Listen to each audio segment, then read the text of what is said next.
Pa-evangelism. Yan ay Sigungta survey. Bakit?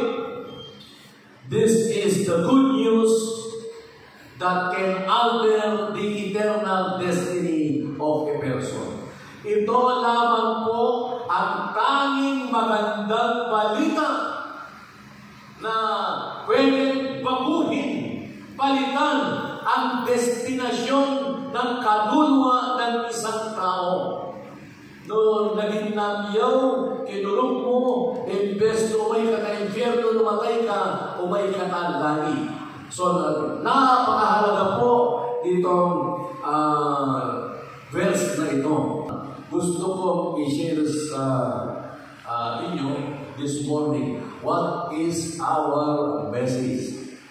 Ano po ba bilang mga alagad ng Diyos, mga lingkod ng Diyos, na gusto po natin magturo, mag-aral sa tao, ano po ba ang dapat na mensahe natin? Ano dapat mensahe ng patuloy? Yung mensahe lang ay ipagindog ng Diyos. Simple yung mensahe ng patuloy. Ipagindog ng Diyos.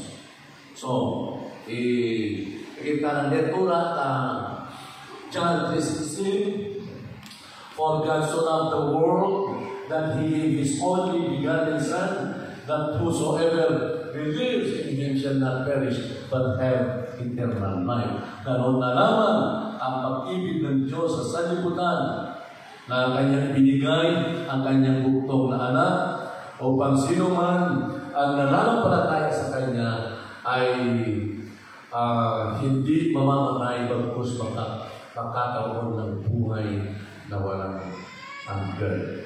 So, awan ko ka nakuha ito mensahe ng Doko Aligata ka CBCC. Uulitin ko po. Ang dami pong mensahe ang Biblia.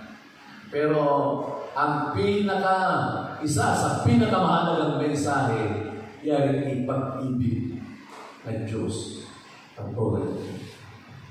So, yung ipabilidad ng sangoye, the love of God. Kaya apat to kaya ko ituto, tatlong bagay ang nais kong ituro patungkol dito sa pag-ibig ng ating Diyos. Ayan, number 1, the intensity of God's love. In number 2, the object of God's love.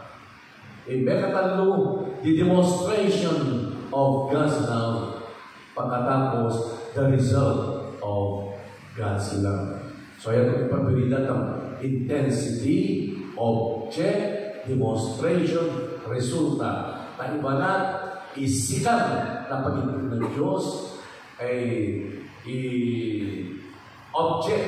Siguro object na iba na. Na pag-ibig ng Diyos, demonstrasyon na pag-ibig ng Diyos, na resulta ng pag-ibig ng Diyos. Yan po ang tatalakayin natin patungkol dito sa John 3:16. Ano nga po ba ang mensahe natin? Ang mensahe natin bilang taga-CBCC, bilang mga disciple maker, ay napakasimple, the love of God. Amen. So, ano po bang sasabihin natin sa mga tao patungkol dito sa love of God? So, yan napapalutang the intensity of God's love. Ano yung intensity? Kita na lulit. Yung intensity na lulit. Taalas ka. Nagkaroon ng napakalakas na lindol. Intensity 7 yata. Intensity, malakas po lindol. Intensity 7. Ngayon, may tinatawag silang belt of fire sa Philippines. Yan ay belt of fire na Philippines na ganagado Manila Trans. Yung ijatam. Nila pa natin itam na nakrak ka na itong pagkapanan na lulit. Ay mabay ka punta Luzon, naligo at kita entero, minraw na noon apani. So, pinaka-ikasin na badjija mo na yan yung seismologist, geologist, pinaka-ikasin na scientist nila. No besin mo yaw, asahan kang to intensity na ay intensity 9. Pagka-intensity 9, ba't di lamang mabagtang to building? Ano intensity 9, ihigit na, yan i-bebay. Kasi i-expect na yan i-bebay na abad, tapante na Ilocos, at dito na basta Adenang na Norte, at dito Pampanga. Itatanda na bebay na magkaroon ng tsunami ay mga 10 meters. So, kanono na matay mga agde ng Manila, mga 20 million. So, yan yung ay higit na, yan yung Manila Trends, nakita ng Besimo every 400 to 600 years. So, tanda mo no sa mga ni Besimo that it's just a question of when. So, yan yung intensity, kasi ng intensity. Ngayon, ang gusto natin, hindi yung intensity ng lindol. Gusto natin, intensity ng God's love. Yan kaya sikat na pag-ibig ng Diyos. Arito sikat ng lunit, ikaya lang. So, you all know, the adverb of intensity shows us the degree of the love of God. Ganito po ang pagkasabi sa teksto. For God so loved the world. So, napaka-importante po ng salitang so. Yan Tagalog na ganon na lamang. Yan translation nila sa Tagalog. Ganon na lamang. Siguro ibang translation sa Tagalog ay iba yung pagmamahal ng ating Panginoon. Karang lapis-lapis. Ito na iba na, nepapalo. Grabe.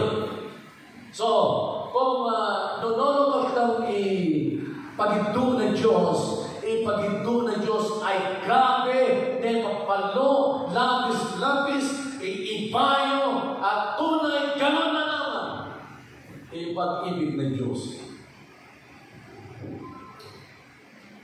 Ngayon,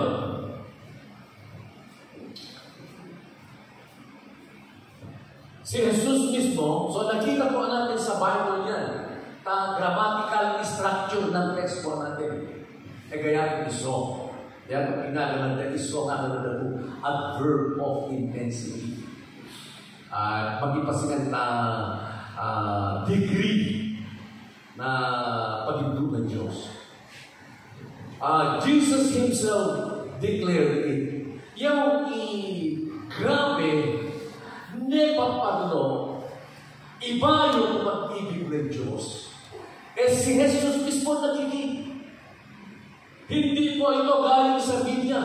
Kasi kung galing ito sa media, baka fake news. No, galing lang sa Facebook, galing lang sa YouTube, baka fake news. Subalit, ito po, patungkol sa degree ng pag-ibig ng Diyos, ito po ay nahahayag sa salita ng Panginoon at si Jesus mismo ang nagsabi dito sa degree ng pagmamahal ng Diyos. Nung hindi na naman na tolay na tanto, ay hindi natin paniniwalaan yan. Nung nakikinatatanto. Basta kinikinatatanto. Si Jesus mismo nagsabi. So, wala tayong question na mahal na talaga tayo ng ating bayan ng Ginoo na ganoon na lamang ang kanyang pagmamahal. Kasi nababasa natin sa Bible at si Jesus mismo ang nagsasabi. Ang Diyos, ibig sabihin niyan, hindi galing sa ACNN, hindi galing sa ABS-CBN, ang Diyos po ay galing sa langit. So, ibig sabihin niyan, mapagkatiwalaan ng Diyos. Ngayon,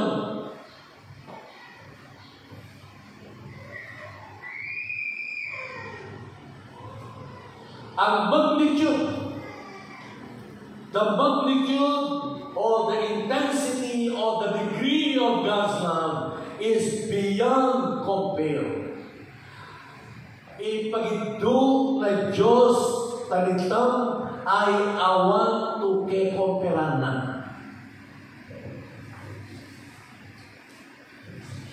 So ngayon, bakit kailangan natin maintindihan, malaman at maintindihan yung degree ng yung magnitude ng pagmamahal ng Diyos sa atin? Yung imangyawa at pagayaya na kada ikalarawa. Magyawa ng satisfaction na kada ikalarawa.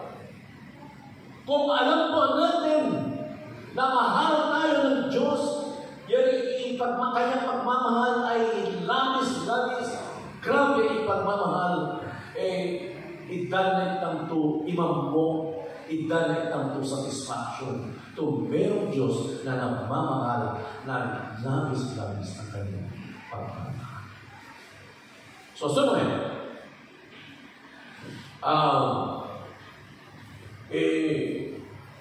magnitude na love na Diyos. Talagang awan ko kayo kung parin na.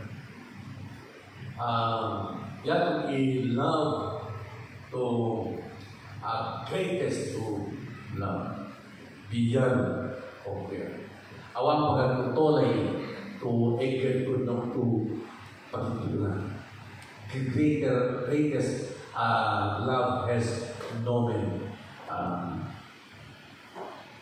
Elvis, kaya tuki na povok na Yafura Juan. Awan to pag-experience mo, tapag ito, ito kung naupisikan na tautong na tervo, doon na Diyos lang. Amen. Hindi po natin makikita ito.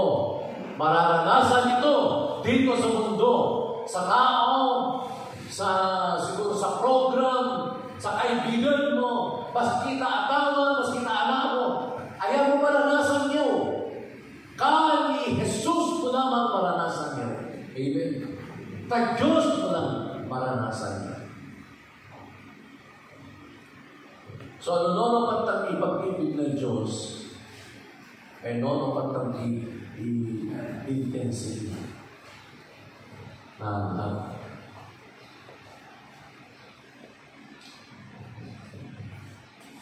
Tayo ang krus na Kalbaryo. Doon po sa krus ng Kalbaryo. At nagyan na magata na inamo na Yahweh Jesus. Naginano na 7 last word. Katoliko. Yan i-netupal na. I-aramaic na. Ay pentalis na ina. Yung netupal na. Lagi na nagata na inawa ni Jesus bago na labutan si Jesus ng kininga. Ang sabi ni Jesus, kanyang sinina. It is finished! Talis kain! Igato na tunay ng mundo. Igato ng mundo ay pinagkakunan. Pinagkakunan sa inamo. So yan yung nagantang to magnitude o nagdaslaw that is beyond compare. Wala pang tao di isa ang nagmahal katulad ng intensity ng pag-ibig ng ating Panginoon. Iba't one, the object of God's love. Ang object po ng God's love ay mundo. Yan. For God so loved the world. Sa inyo ba ibig po ng Diyos? Mundo. No, inatang 1 John 2:2. Inatang 1 John 2:2.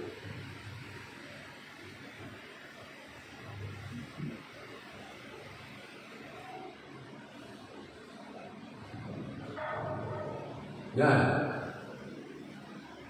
And He Himself is the propitiation for our sins, and not for ours only, but also for the whole world.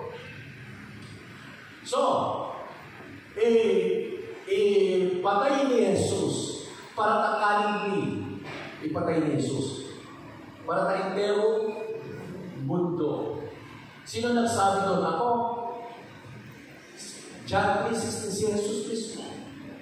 Pagkatapos, 1 John 2:2, si John mismo nagsabi, nakita po natin sa Biblia, kumbinsihin po ba tayo na namatay si Jesus para sa buong mundo o para sa mga pinili lang ng Diyos?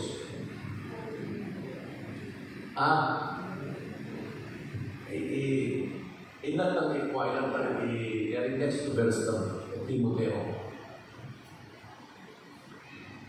For there is one God and one mediator between God and the man Christ Jesus, in next to verse, who gave Himself a ransom for all to be testified in due times. Kanino daw? Naman, para kanino? Para sa all. Para tanggalin. Ngayon, balikan natin yung yung presentation natin.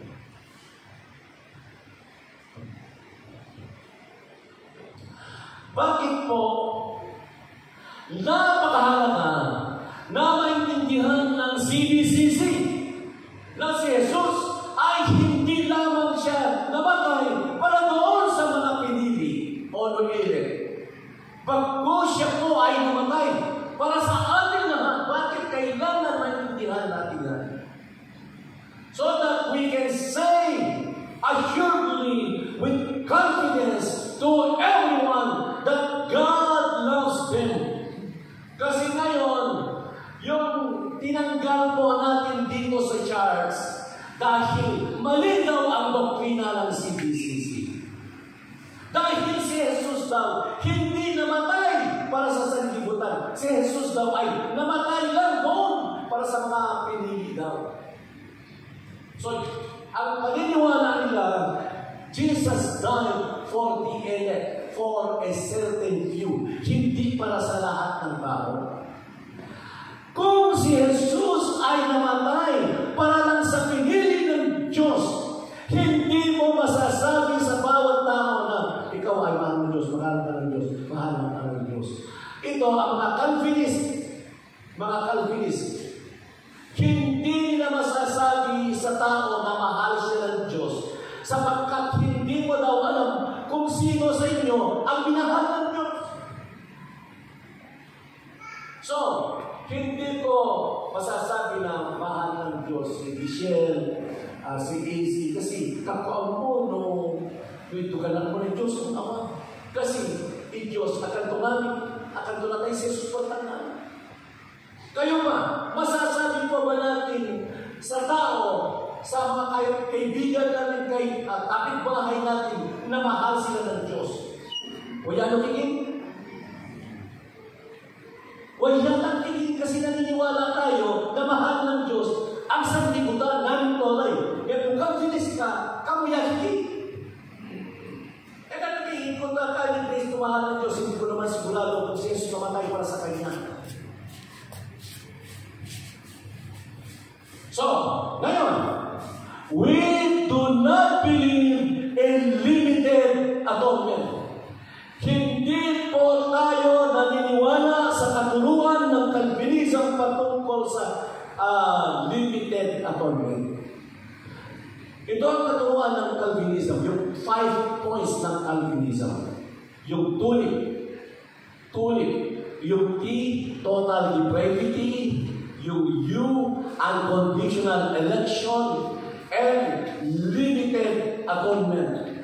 I, irresistible grace, P, perseverance of the saints. Ngayon, sa L tayo, limited atonement. Ibig pong sabihin ng katuruan ng Calvinism na limited atonement, ibig sabihin si Jesus ay hindi namatay para sa lahat ng tao. Siya ay namatay para lang sa mga chosen few. So ngayon, nakita po natin sa Bible, ang daming teksto patungkol sa all. Kayo, mga taga-CBCC, o taga-CBCC ka mo, ayan mo kurugang unlimited atonement. Amen. Ipinapakita ko ito sa inyo sapagkat itong grupo ng Calvinism walang ibang ginagawa, hindi nag-evangelize ang mga yan. Pumupunta sa churches ng CBCC, mga Christian churches, at ang ginagawa nila, nagsiship stealing. Kada mag-evangelize siya, o may layra magkoko o karnero, o may maging malago na fispan. Kada mag-evangelize. So mag-ingat kayo. Kung hindi po natin naintindihan ito, pupuntahan kayo, sasabihin sa inyo, ang doktrina, hindi galing sa Bible. Kaya ako ay tinuturo ito. At makinig kayong mabuti. Ako ang founder ng CPCC. Ako ang tatay ng CPCC. Pinag-aralan ko ito. Huwag niyong ibalit sa isang tao na hindi pinag-aralan ng Biblia. Huwag niyong ibalit sa isang grupo na walang history na tinanggal lang sa CPCC. Yon ang naging problema po natin sa ibang churches natin. Sapagkat ang ginagawa nila, pinuntahan ang mga youth natin, inaakay nila sa kanilang grupo. Bakit? Mababaw ang kaalaman ng mga miyembro natin. Punto daw ang CBCC. Maliwanag, God so loved the world. Ngayon, di ba, sabi nila, natay si Jesus para laban na pinili. Manono verse, pumunta si Jesus sa Jerusalem. Yan, triumphal entry. Manono Binay si Jesus sa Jerusalem, pagkatapos nandun si Jesus, tinignan ng Jerusalem, pagkatapos iniyakan ang Jerusalem. Ganda na sinangitan ni Jesus sa Jerusalem. Tayo na pagkumakan naman.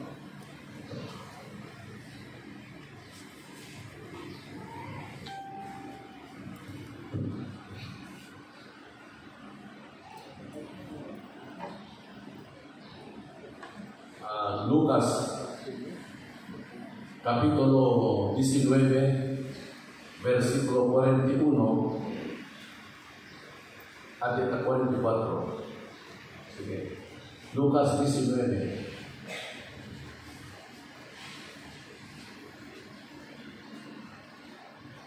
Now as he drew near, he saw the city and wept over it. And next, saying, if you had known, even you, especially in this your day, the things that make for your peace, but now they are hidden from your eyes. And next verse, for days will come upon you when your enemies will build an embankment around you, surround you and close you on every side, bucket and level you and your children within you to the ground, and they will not live in you one stone upon another, because you did not know the time of your visitation. At iba na, nagtatamadalagi na, pintanag na kalokang agaralan, alam papatayan namin itutuloy na, awang dokatub, pantanagda na batu, ngalepotong takisabado na, taayan mo nga sinanaw, i-check po na angay na Diyos na mamalian. Hindi ka. So, 2 beses ang record sa Bible na umiyak si Jesus. Labing 2. Nag-ienta mo may tali. Nag-ienta mo may tali. So, ngayon, yung katuruan is a school of thought. 2 is school of thought tumanlaman. Calvinism, Arminian. So, uulitin ko po, malaman at Christianismo, 2 school of thought. Calvinism, Arminian. Ngayon, tinatanong tayo, ang CBCC ba Calvinist o Arminian? Ang CBCC Calvinist o Arminian? Pagka kayo tinanong kung Calvinist kayo o Arminian kayo, ang sagot po natin, biblical kayo. Hindi kami Calvinist, hindi kami Arminian, kami ay biblical. Amen? So ngayon, itong Calvinist, sa tulig ng Calvinist, ang Calvinist ay galing sa katuruan ni John Calvin.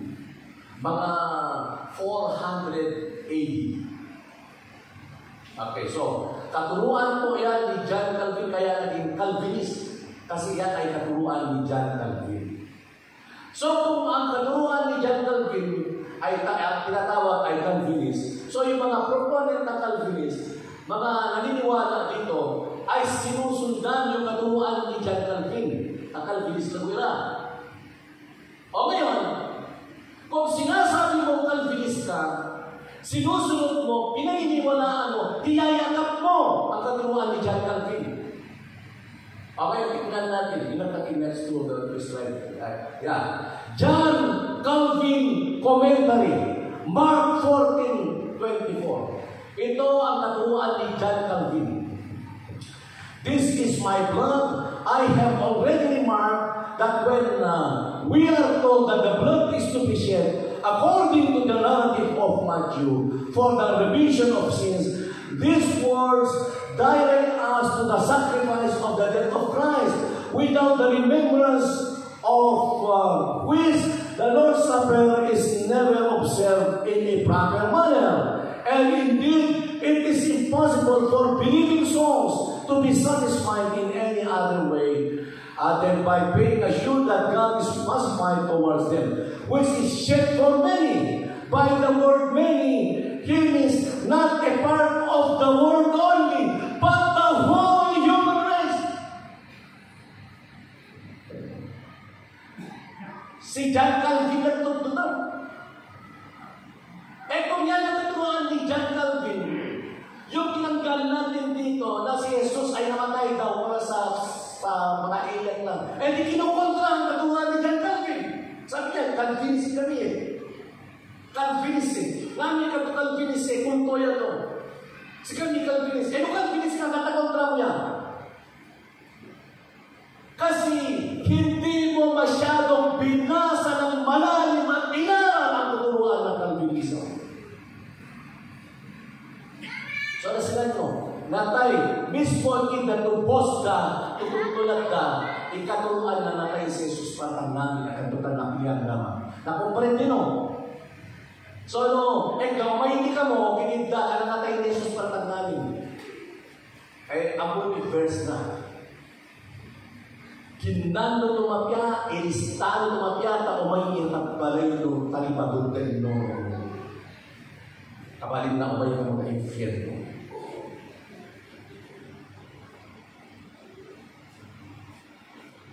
So, somewhere, nagta kasi Jesus ay sinanitan na Jerusalem. Kasi sinanitan si Jesus rin. Sinanitan na Jerusalem. Natatanitan ni Jesus sa Jerusalem. Bakit kaya iniyakan ng Jerusalem? Kasi hindi na tinanggap ang gospel. Yung pinagmumulan ng kapayapaan na iniaalok ni Jesus, hindi tinanggap. Kaya umiyak si Jesus.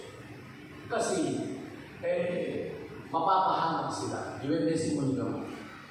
Ngayon, kinano tumapya, hindi ko. Kanawa ka ito ka-important yun. No, amo ni Jesus, no sindi mapayat, aya na mapayat, dati amo na to, aya na mapayat na Jerusalem, nakanamagitan na, iya mo na to, dati ka na mapayat. Naintindihan mo ba natin? Si Isuko pa Jesus, dati amo to, kamo pinilihan kira, natatangitan mo na. Bakit niya iniyakan kung alam naman niya at hindi naman niya pinili sila? Ay, hindi ko kayo pinili, kaya hindi kayo tumanggap ko na naman kayo. O, natatangitan na.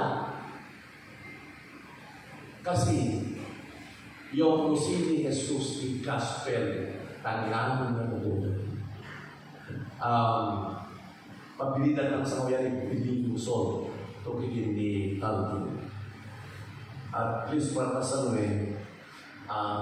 tanono ko na nakinig kayo kasi yung siguridad ito tapero ang bono no anti desisyon na CBCC pulugan na CBCC tapero hindi po kayo malimutan kanumero ko kanumagoyo kasi mga ganitong katuruan, hindi ko basta itinuturo yan. Ngayon lang ako nagtuturo ng ganyan kasi pang seminaryo yan. Ilalabas ko ngayon kasi kung hindi ko itinuturo sa inyo, meno ko padaran ka. So, meron the demonstration of God's love.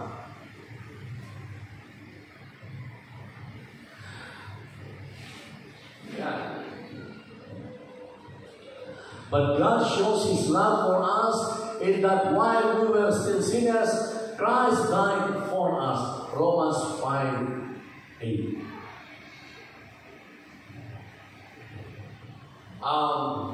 God did not wait for the world to turn to Him before He loved the world. Kaya hindi nagana na Diyos to ito ka na ako, ito ka talaga pa. Di ba ito ka ito ka basta mahuli ka lang. Ngayon ka mo mahuli. Kurahin mo na.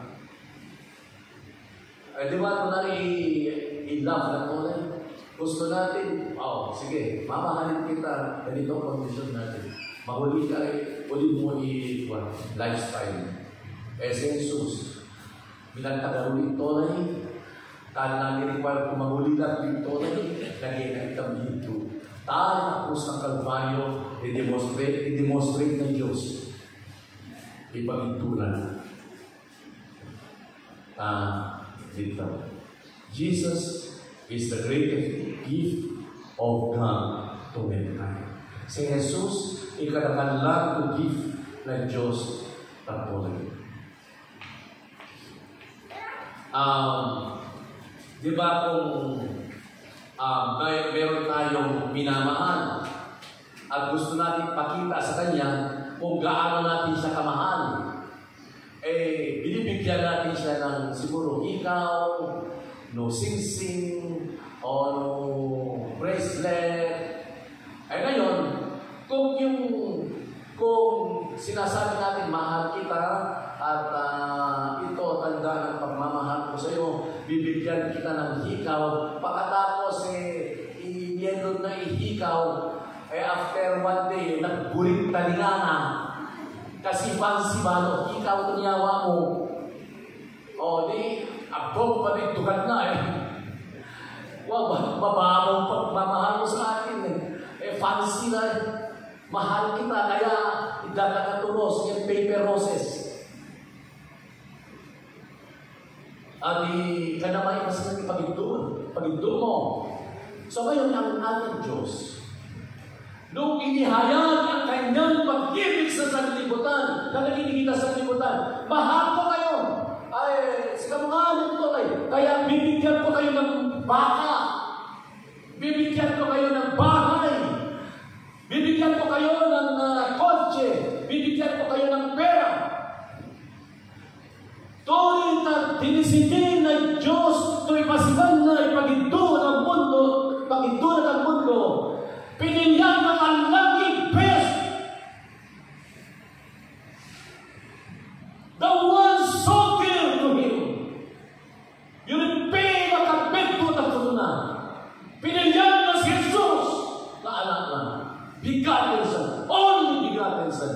iyawa na tumatay para magdiwang. Yung greatest demonstration of gospel. Sa kabilin ng Diyos, tanan yung sindiyawa na pinili na i-best. Ang ginawan ko lang pinili tayo, ang kinasuwa na lang may matangin. Wala may natangin. Nata si Jesus. He is the best. Kaya demonstration. Awa nga na ito, aligaw mo. Hindi mo na kailangan tanongin pa, Lord, tunay ba na maaraw ako? Kasi kung minsan, sinusukat natin pagmamahal ng Diyos sa pera na nasa bulsa natin. No, badri na kwarto. Awa nga na, badri na yung pagkikulang ng Diyos. O, nakupagka ako, tagulang mo, badri na pagka. Hindi. Kung gusto mo natin sukatin ang pagmamahal ng ating Panginoon, lumingon tayo, bumalik tayo doon sa krus ng Kalbaryo. Ang nainatang si Jesus na magkiki, ikato ng tunay ay pinanap ko na. Doon natin susukatin ang pagmamahal ng ating Panginoon. Amen? So, mahal ka ng Diyos. Jesus, the priceless gift. He is the priceless gift we don't deserve. Si Jesus, kamuya palo, pangginan. Sobrang ginan. Kung ayan kang ma-deserve. Pinagtanong, ikan may pampangko, may yawa si Jesus dito. Sobrang ginan. Basura ito. Pinagtanong, may pampangko kayo. Ngayon dinimonstra ng Diyos sa pintunan. Sinir itang diyawa sa Jesus. Mga makasalanan tayo, ibinigay niya si Jesus para sa atin sapagkat walang ibang kaligtasan tanging sa pamamagitan naman ng dugo ni Jesus na ibinuhos para sa atin. Ultimo, the result of God's love. Resulta na pagiging ng Diyos. For God so loved the world that He gave His only begotten Son, that whosoever believes in Him shall not perish but have eternal life.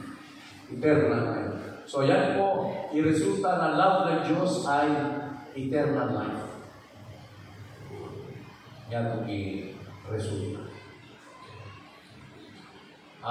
So ngayon, tayo, mga ngaral, mga naghahayag ng Ebanghelyo, pagka tayo po ay pupunta sa bahay ng mga tao at inihahayag natin ang Ebanghelyo, huwag natin i-alok, pagka tumanggap ka, maging Kristiyano ka, masuswerte sa mga pagtuloy. Gaganda ang buhay mo. Alam mo, magkakaroon ng seguridad ang pamilya mo, ang anak mo, basta sa pagbalingan mo, basta mag-Christian ka. Hindi mo yan ang alok ng krus ng Kalbaryo.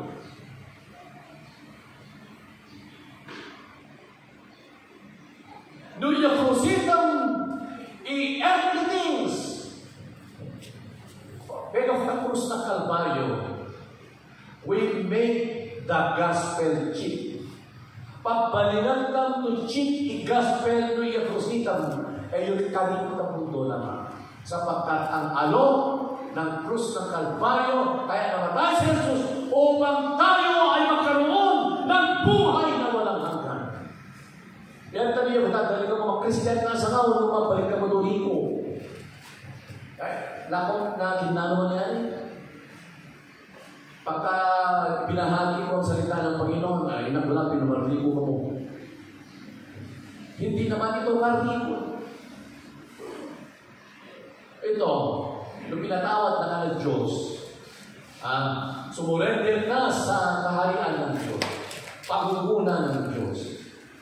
Patatawarin ka ng Panginoon kung ikaw ay naniniwala at nagtitiwala na si Jesus na ang namatay upang bayaran lahat ng iyong pagkakasala at tatanggapin mo siya sa iyong buhay bilang tagapagligtas, magkakaroon ka ng buhay na walang hanggan. Yan kung i-alok na niya ng Diyos. So, the result of God's love is eternal life for those who believe. Para tanggalin na namulog. Okay. So, i-aprusin ng Diyos, nananay na mo para tanggalin na namulog. Oh. Pero hindi ka na huwag na yan for God so of the world that He gave His only begotten Son. Kanya ka tatana na tapos sa binamang mamulog ay arin na matay ng biglang inanong mga nanay. So, importante yung pamulog. Ngayon,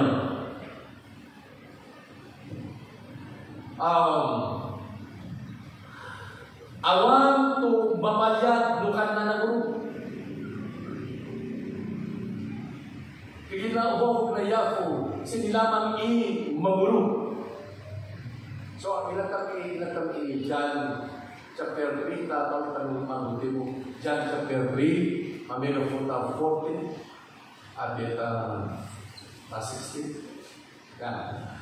And as Moses lifted up the serpent in the wilderness, even so must the Son of Man be lifted up, that whoever believes in Him should not perish, but have eternal life. Kasi natin believe. Balik pag-ating kang takwa, 16. Next. For God so loved the world that He gave His only begotten Son, that whoever believes. Dalawang beses sinabi ni Jesus, whoever believes. Yan ay emphasis.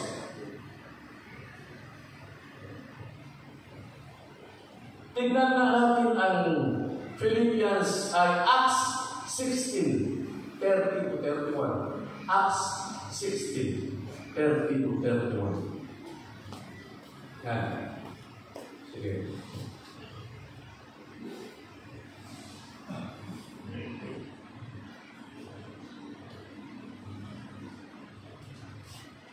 And He brought them out and said, Sirs, what must I do to be saved?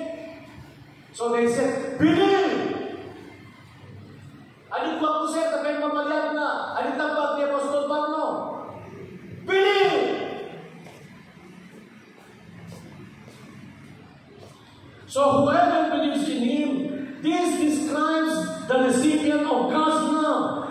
God's love the world, but the world does not receive or benefit from that love until it believes in Jesus.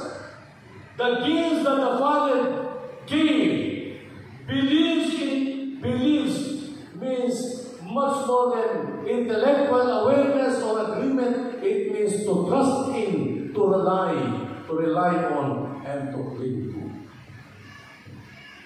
So ngayon, kailangan po ba ang pananampalataya para sa kaligtasan o hindi kailangan?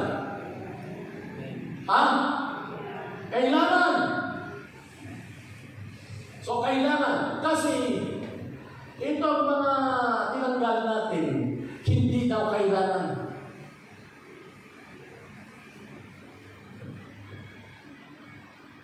Paliwanag sa salita ng Panginoon na kailangan. Halimbawa, magpapagpo, pero mamalyag, mamulo. Kailangan. Yan ang kondisyon. So, ito ang naturuan nila. In question, does a person perish? Does a person perish because he rejected Christ or Christ rejected him? Ito na pakiyago ko yun, tapagan mo. Ito na ba ay umay na infierno? May nakita ni-reject na si Jesus o si Jesus ina-reject na sa akin? Ni-reject. Ito na yung may na-infierno, may ni-reject na si Jesus. Kasi nga yan, Jerusalem. O Jerusalem, Jerusalem. O may kamot na infierno, may kapatakan no sinang ipag kami. Ano kaya natin? You rejected me. Niya nga ni Jesus, i-gospel ka nila. Ni-reject na si Jesus. O may na infierno. Ano ito dati? Dati nireject na mo. Yari kikafanan na kalumangulog. Kasi Pangulo na yun ang nilakutan. Kikafanan ka ko kabumangulog. May gafutan dati ka mo na pili. Ano mo ni Jesus kung kanadami ng pili na taga-Jerusalem? Nagkatatalitan na tadami ako naman. Ba't ikadanap niya? Naintindihan po ba natin? Yan logic na. Gusto ko, dinidiin ko ito sapagkat napakahalaga para sa inyo upang hindi kayo malinaw sa inyong pananampalataya at hindi po kayo mapapahamak na paniniwalaan ang hindi totoo. Ito po ang niyayakap natin doktrina sa CBCC. Amen.